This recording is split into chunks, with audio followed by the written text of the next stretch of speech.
Good morning. Hope you're doing well.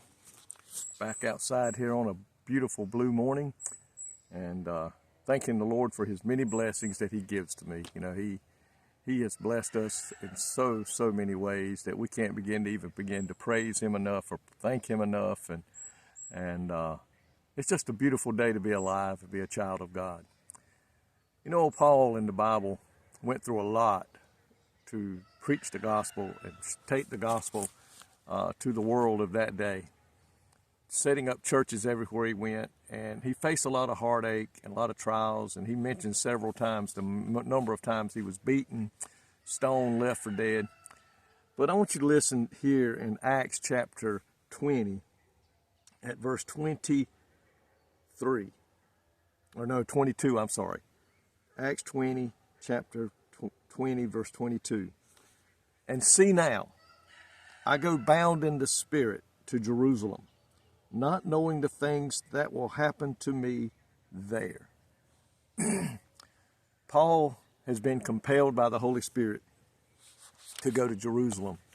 He didn't know really why.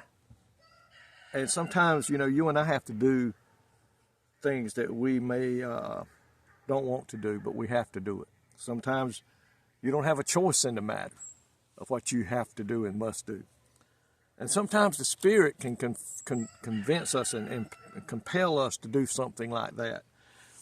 So strong that there's no way of getting out. We don't have an option. We can refuse to do it, and that's not a good thing. And I remember one time being compelled by the Spirit to do something, and it was to witness, and I questioned. And the more I tried to come up with a reason, the stronger that compelling got in my spirit to where I had to go. And there may be a hardship. We may see a hardship of what we're being compelled to go and do. But you know, my friends, one thing we can count on is the Holy Spirit will be with us and will take us through that. And Paul knew that. But Paul said, I have been compelled to go to Jerusalem. I have been pushed in that direction, basically.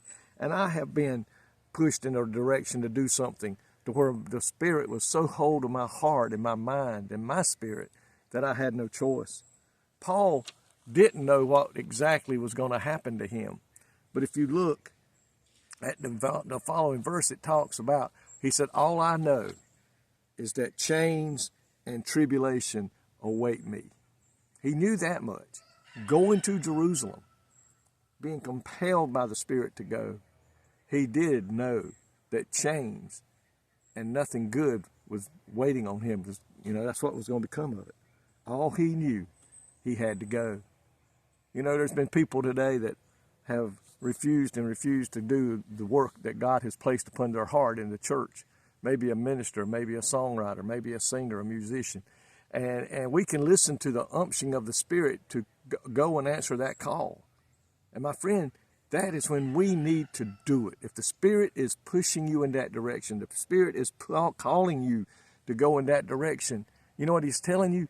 I'll be with you. I will help you.